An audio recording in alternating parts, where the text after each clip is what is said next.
Artinya nggak apa-apa. Dan yang menciptakan semua berpasang-pasangan dan menjadikan kapal untukmu dan rumahmu.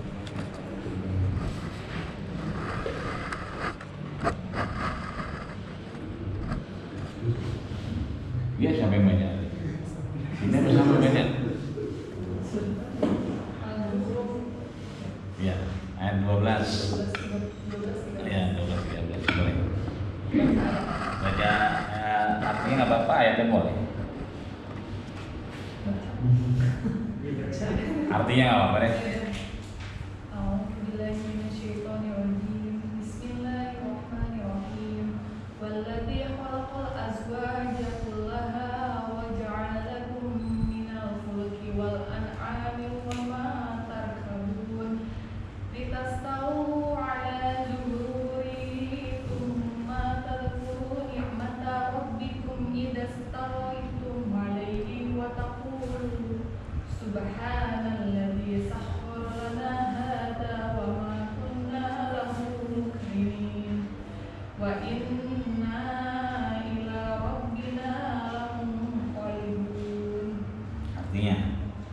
Artinya dan yang menciptakan semua berpasang-pasangan dan menjadikan kapal untukmu dan hewan ternak yang kamu tunggangi, agar kamu duduk di atas punggungnya, kemudian kamu ingat nikmat Tuhanmu apabila kamu telah duduk di atasnya, dan agar kamu mengucapkan Maha Suci Allah yang telah menunjukkan semua ini bagi kami, padahal kami sebelumnya tidak mampu menguasainya, dan sesungguhnya kami akan kembali kepada Tuhan kami.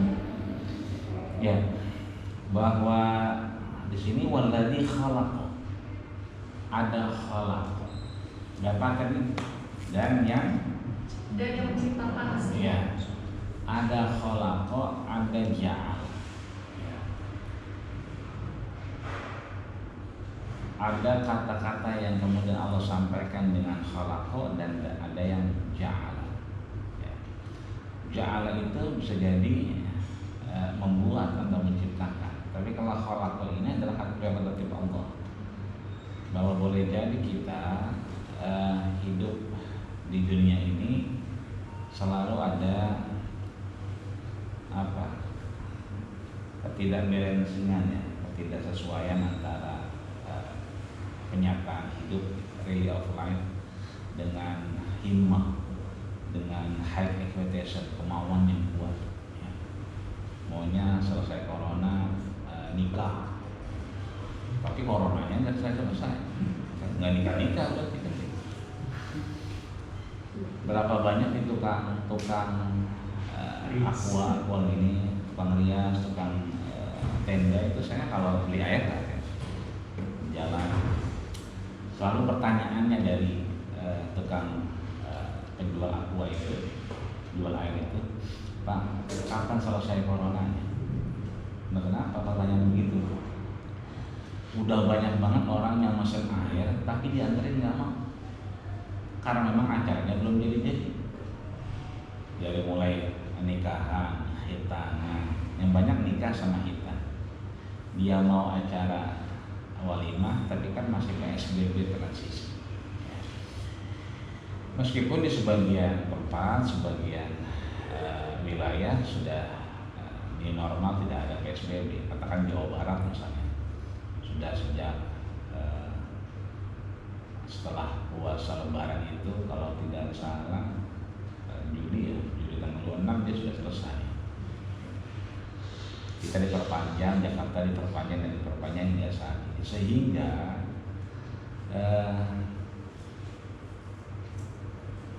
keinginan itu seakan-akan tidak sesuai dengan kenyataan hidup. Ya. Begitupun kita. Ya. Saya misalnya, kalau bapak semua ibu-ibu, apapun ceritanya, bahwa kita diharapkan untuk meyakini bahwa pasangan yang Allah ciptakan itu dalam rangka berkehidupan lebih baik di hadapan Allah Subhanahu wa Ta'ala. Maka setelah ada khalaqah, ada ja'ala, gitu kan, waladzi khalaqal azwaja kullaha wa ja'ala lakum. Kan sama aja itu artinya, menjadikan, menciptakan sama aja. Cuma bedanya sekali lagi, kalau khalaqa itu hak prerogatif Allah. Kalau ja'ala itu adalah ya kerjaan kita. Khalaqa, Allah menyandingkan kita dengan kenikmatan, disandingkan dengan juga dengan sesuatu yang akhirnya membuat kita lupa dengan Allah Subhanahu wa Ta'ala. Dulu sebelum punya motor baru, ya, dulu ketika kerja pakai Grab, pakai Gojek, nggak pernah sholat maghribnya ketinggalan. Pulang dari kantor, istirahat bentar, adem-adem layan lege, ya kan? Karena biasanya sebelum pulang sudah sholat asar misalnya, pulang udah istirahat, mandi kemudian mendekati maghrib setengah 6:06 berangkat azan. Kalau sekarang kalau punya motor tidak lagi dengan Grab, ya kan, kemudian sampai di rumah, ya kan, ngelap-ngelapin motor sampai maghrib akhirnya lalai dengan perintah Allah. Itu artinya bahwa setelah Allah bikin khalaqa, diciptakan kita dengan kenikmatan, sesuatu yang kita pengen, kita suka. Tapi boleh jadi Allah berikan kita ketidaknyamanan. Ya, pakai masker, kita masih bertahan pakai masker. Di tempat lain, mohon maaf lahir batin, di masyarakat juga susah sekali kita ngingetin pakai masker. Bahkan panitianya udah menulis lebar, bahkan diperbesar di board, ya kan, bannernya itu spanduknya, ya, pengajian, ya kan, tetap memakai protokoler kesehatan besar, bahkan sekarang lebih diperbesar, lebih dipertebal. Tapi tetap aja, ya kan, untuk memakai masker ini butuh kemudian satu pemahaman bahwa ini bukan hanya urusan masker, tapi bagaimana kita anfusakum wa ahlikum nar. Bagaimana kemudian anak yang baru lahir 40 hari diyakini fit secara vitalitas dan aktivitas, baru kemudian dibawa keluar. Bagaimana kemudian seseorang ibu atau ayah, ya kan, meyakini anaknya ini sudah mampu beradaptasi dengan cuaca di luar, maka dibawalah 40 hari setelah kelahirannya. Itu artinya ada dimensi bagaimana menjaga, itu suatu hal yang sangat-sangat dianjurkan dalam agama. Dan Rasul selalu mengingatkan kita, bahkan pepatah bijak menyatakan bahwa al-wiqayatu khairum minal ilaj. Menjaga preventif jauh lebih baik ketimbang kita mengobati. Hal-hal ini yang kadang tidak disadari oleh masyarakat. Dengan dalih apapun sebetulnya, ya kan, kita dinyatakan untuk kemudian ja'ala ini adalah campur tangan kita. Kita mau sehat atau tidak, ya kita pakai protokol kesehatan. Kita mau sehat atau tidak, bangun tidur kita harus berkeyakinan bahwa ba'dama amatana wa ilaihin nusur. Setelah kita dimatikan, kita dihidupkan. Kita mau sehat atau tidak, ya begitu bangun tidur, fala yarmis, tangan kita nggak boleh masuk ke dalam air, entah itu kolam, entah itu gayung, entah itu ember, ya fala yarmis jangan sampai tangan kita masukin. Kenapa? Yang boleh dia diguyur, diambil gayungnya, diguyur di tangan, karena disinilah kemudian pada terkena sunai nabat sejauh. Tidak pernah kemudian kita tahu tangan ini kemana saat kita istirahat. Mungkin kalau dokter bedah itu namanya apa? Dokter apa namanya? Dokter yang suka bedah kan dokter apa itu? Namanya? Ya, dokter bedah itu cuci tangan dulu kan? Cuci tangan dulu, bersih dulu. Bahkan mungkin kalau beliau yang biasanya tersobi juga sampai wudhu dulu. Itu artinya bahwa kondisi bersih itu ja'ala, kita yang menciptakan. Bahkan biasanya kalau saya perhatiin dokter itu wudhunya juga tidak seperti wudhu di kampung saya. Karena banyak jemaah itu kalau wudhu gini, dari air tuh terang gini-gini aja.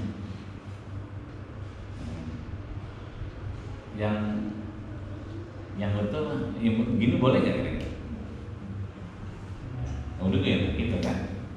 Karena fungsi itu kan aidikum dalam marafiq, perintahnya dari tangan ke sisi. Gitu. Lebih banyak sekarang orang banyak wudhu itu kemudian dari sini ke bawah dengan alasan kita mubazir dan seterusnya. Ya, kalau masih melihat dokter-dokter saya perhatikan cuci tangan itu masih begini, bahkan mereka wudhu ini. Pernah saya tanya kenapa? Karena di sini ada bakteri, alam istilahnya. Kalau kemudian ditarik ke sini menghilanglah bakterinya. Jadi kalau dari sini maka berkumpullah bakteri di sini.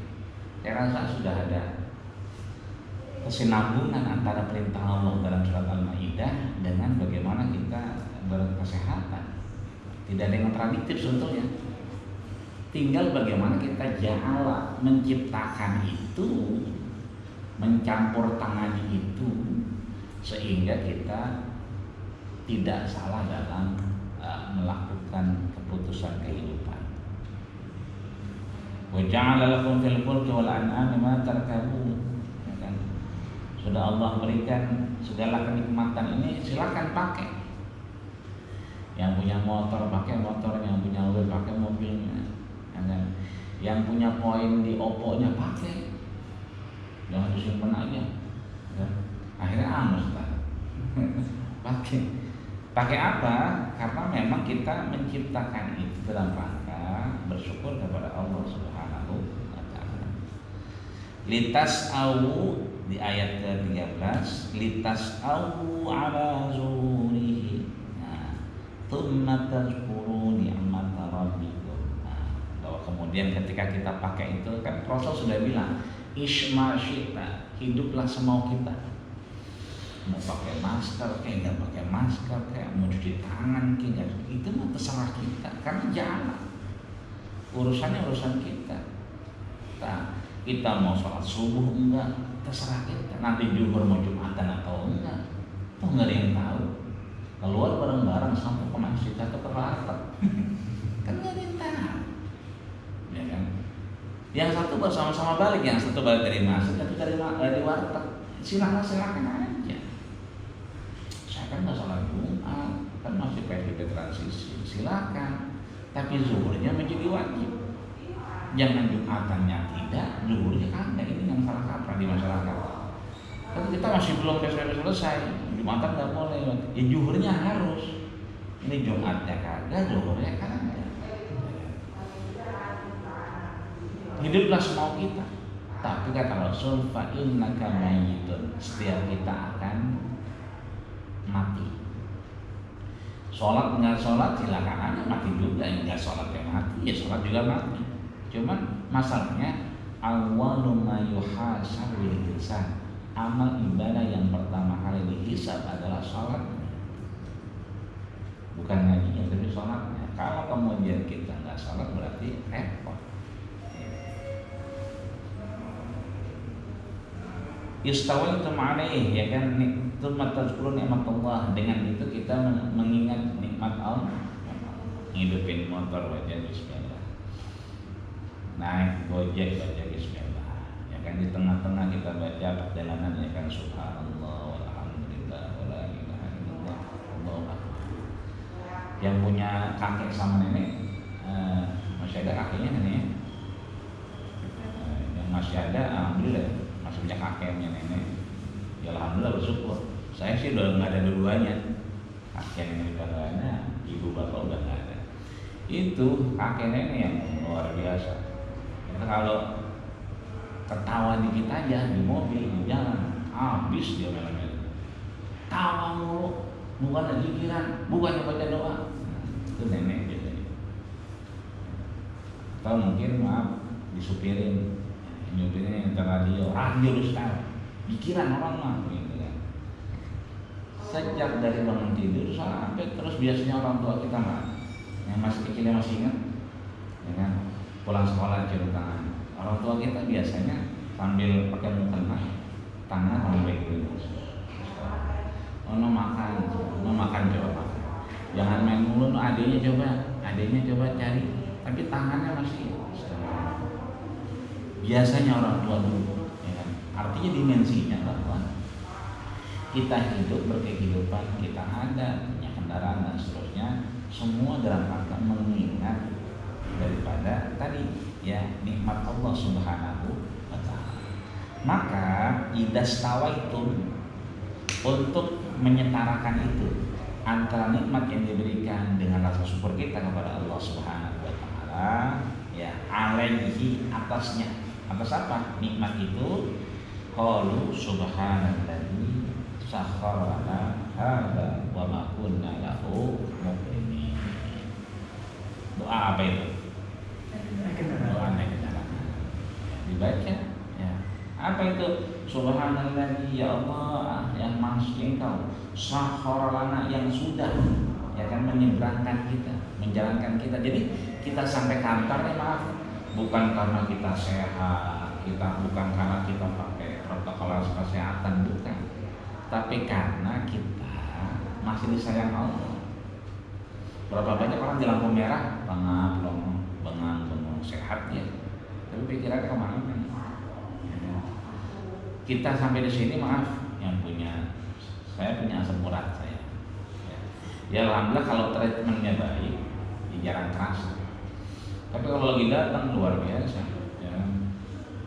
Dulu sih lagi muda mungkin karena belum nikah, apa baik dihajar ya, makanya nggak lihat-lihat. Apalagi kalau sudah keluar kota, ya ada manasik di Solo misalnya, itu di mobil pasti kacang-kacangan. Udah sambil nyetir ke Solo kacang terus. Pulang dari Solo nggak bisa gerak, kacang semua nih mas. Jadi kalau sekarang begitu mau makan pengen banget, ya kan tiba-tiba ada SMS melihat foto bocah, ya nggak jadi. Lagi kencang-kencangnya pernah, ya kan? Ditelepon sama bapak itu, anak kapan sunat? Nah ingat anak, mulai pelan. Ya kalau dulu lagi muda, mulai ajar aja. Bahkan kalau ada orang nyalip kita kejar. Ya, tahu kita kalau sahabat orang. Artinya begitu